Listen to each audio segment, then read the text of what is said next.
I upgraded my microphone, and even if you can't tell, hopefully I can tell, and then it'll all be worth it. Also, it's iced coffee weather. Finally!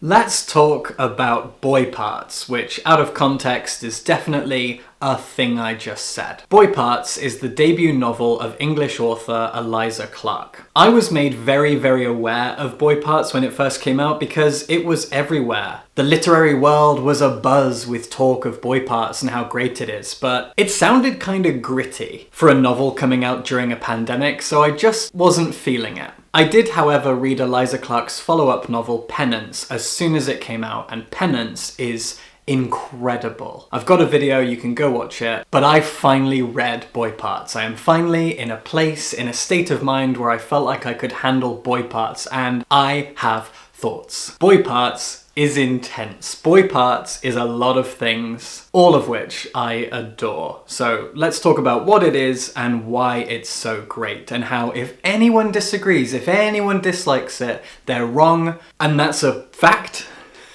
Like I said, Boy Parts was originally published in 2020. It garnered a lot of attention, and rightly so. It's set in modern-day England, and it tells the story of Irina. Irina is a 28-year-old art school graduate. She currently lives in her hometown of Newcastle, where she works at a local pub to make ends meet. The pub is in quite a nice part of town, and that in itself annoys her. But her real work, her real passion, is photographing men. As the novel goes on, we get flashbacks and we learn more about her youth and her university life. She was really good at university. She did really well. She studied in London, and her photography gets her a lot of attention. Rightly so, because it's pretty unique. Irina has a habit of picking up random men. Men she meets at pubs and parties, or men she just meets on the street, on the bus, at the bus stop. She invites these men to be models for her photography. She invites them round to her place, and she takes pictures of them. These pictures are often lewd and extreme. The men will likely be in very sexual positions, potentially submissive positions, and potentially being photographed doing acts that I can't talk about here on YouTube. It's art that a lot of people would call extreme or taboo, or at the very least subversive. She loves it and she's good at it, and it slowly gets her some attention. As the blurb says, early in the novel she is offered the opportunity to exhibit her art at a gallery in London. Very exciting stuff. She also sells her art online on a web store, and she does well. But Irina is also a desperately self-destructive woman. She drinks a lot, goes to parties, takes recreational drugs, gets screwed up, upsets her friends, gets into fights, puts herself in vulnerable and dangerous positions. She is reckless, she is hurtful, she is hateful, she is arrogant. And for all those reasons, she struggles to maintain friendships and relationships. But she's also very proud, and she's one of those people who arrogantly argues that she doesn't need all of that she's fine on her own. She is self-destructive to a fault. To many, many, many faults. And to understand why Irina is like this, you have to go on reading. As I said, we learn more about her childhood, about her mother, about her university life, about her friends, about her exes. She's a queer woman who's dated people of different genders, and she has screwed up or been screwed up by all of her relationships. She spends a lot of her downtime watching horror and art house movies, getting into arguments with her ex, who is also her best friend and ex-roommate. She takes photos of these men, and quite often, because this book deals with toxicity in masculinity, these men get the wrong end of the stick, take this modeling situation as an opportunity to make a move on her, and that can go very badly and very dangerously, and it does. Irina is never to blame for the aggression and the dangerous behavior of men. However, she's smart enough to know what men are like, and she often walks head high into the lion's den, daring the lion to attack.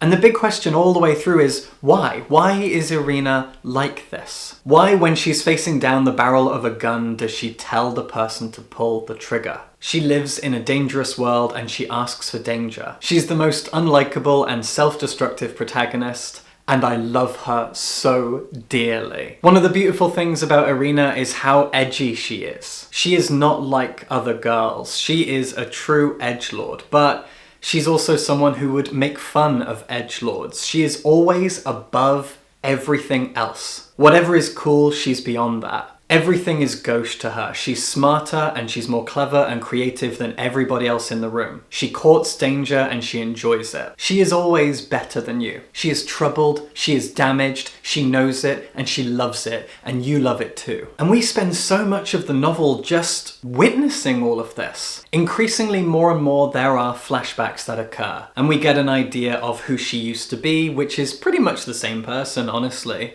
That's another interesting thing about her, is that her art is creative and it grows, it develops, it gives her new opportunities, but she doesn't really grow or develop. She is stuck in a personality rut, in spite of the fact that in so many areas of her life, she can improve, she does improve, she has the opportunity to improve, but she never really grows as a person. And there is something very, very dark in her past. Later in the video, I'm going to spoil it and I will give you a warning when that happens. I need to talk about it. This will be spoiler-free until I say otherwise. An interesting and almost kind of comforting thing that Eliza Clark does with Irina, with the story, is introduce her to this lonely little weeb guy. A guy who works in Tesco. She meets him one day and there's something about him that strikes her. This often happens with the subjects of her photography. There's something about a guy that she meets, she wants to photograph him, and that's true for this guy.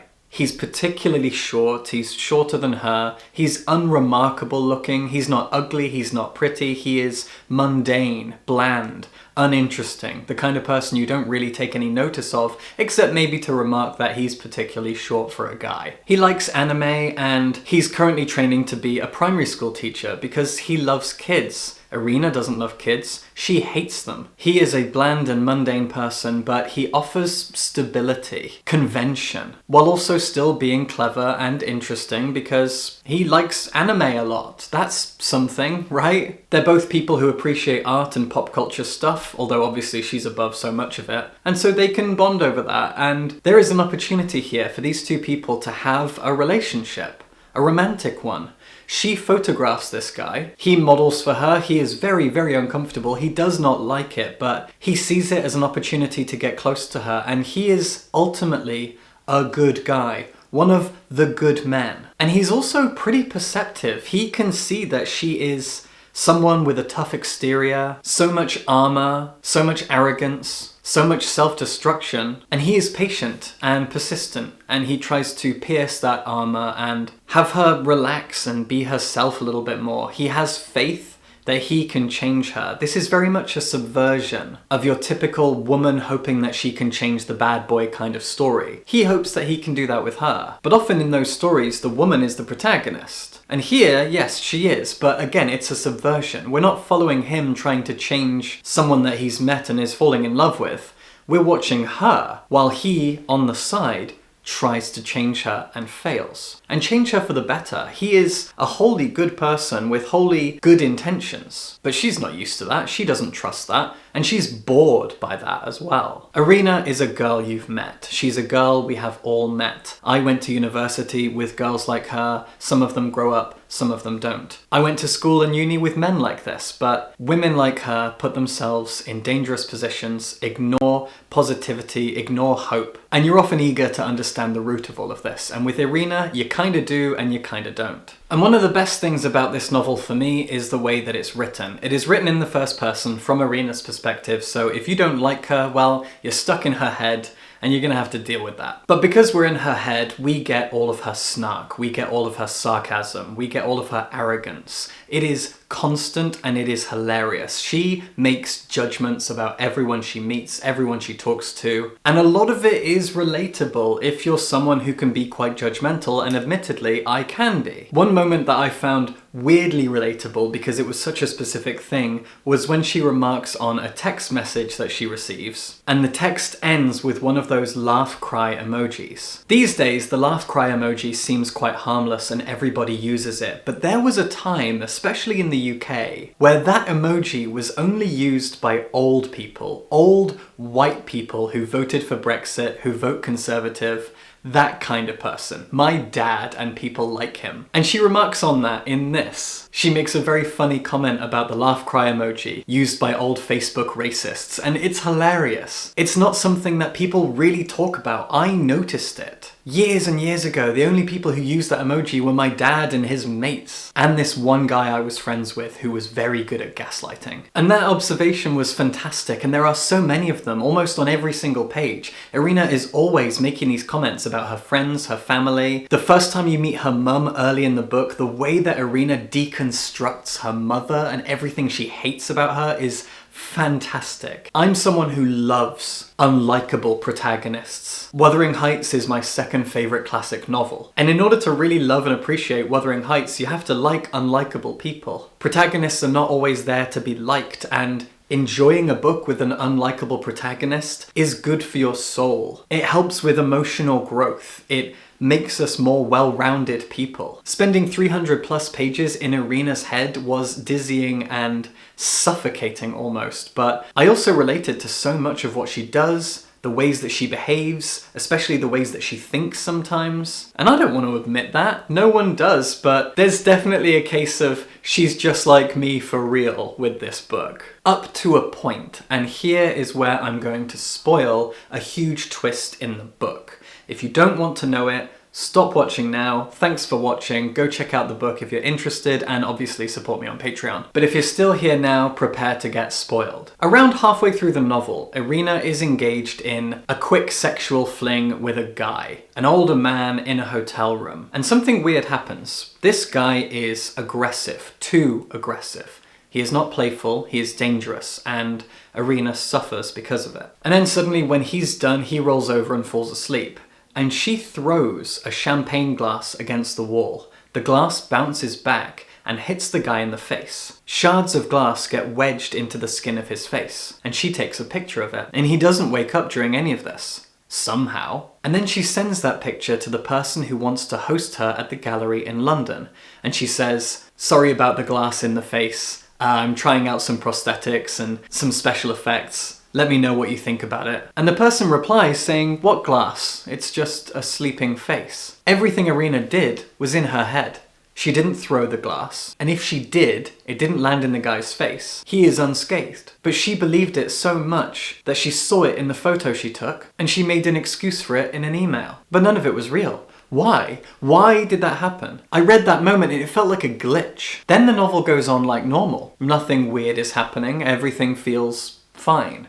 Until we get to a chapter that flashes us back to when she was at university and she picked up a homeless guy, a young man, at a bus shelter to photograph him and do what she does. But the guy slips and falls in the shower and she thinks he's dead. Worried that she's gonna get blamed and not really thinking clearly, she wraps her hands around his throat to make sure that he's dead. And yeah, she kills him. She murders this guy. We then get in detail the journey that she takes to hide the body. She cuts it up. She drives around the entire country hiding different parts of the body in different places, in forests and woodlands. She waits to get discovered. She pays attention to the news, but at no point does anything come of this. She gets away with it as far as she can tell, and life goes on. But she is cracked and damaged, obviously. From this moment on, she sees this guy occasionally. And hallucinations like the glass in the face keep happening more and more and more. Several years have passed since this incident, but it's only now that she really seems to be cracking. And you're left with an explanation as to why she is like this, but by the time the novel wraps up, you don't even know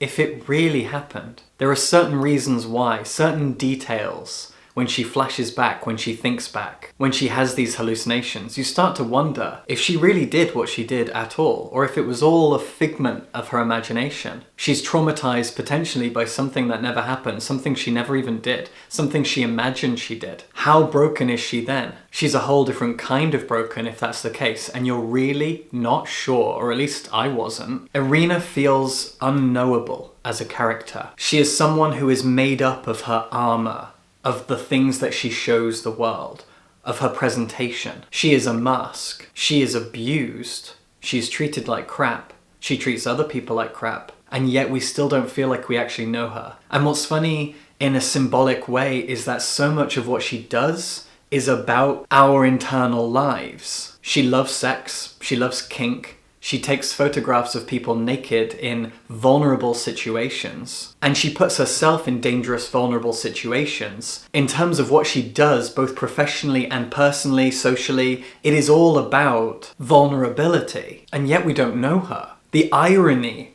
of Irina as a character is intense.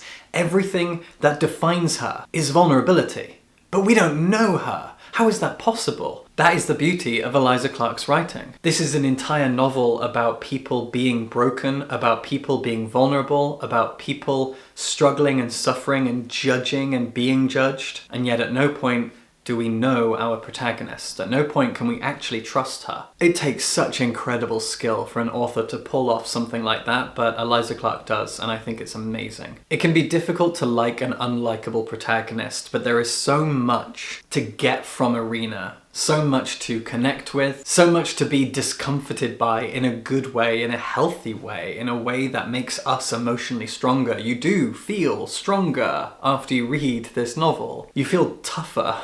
You feel like you've learned something and gained something. I am grateful and I am infinitely impressed. If you've read Boy Parts, let me know your thoughts. And if you haven't, I really hope you have the stomach to try it because it will be worth it. Subscribe for books.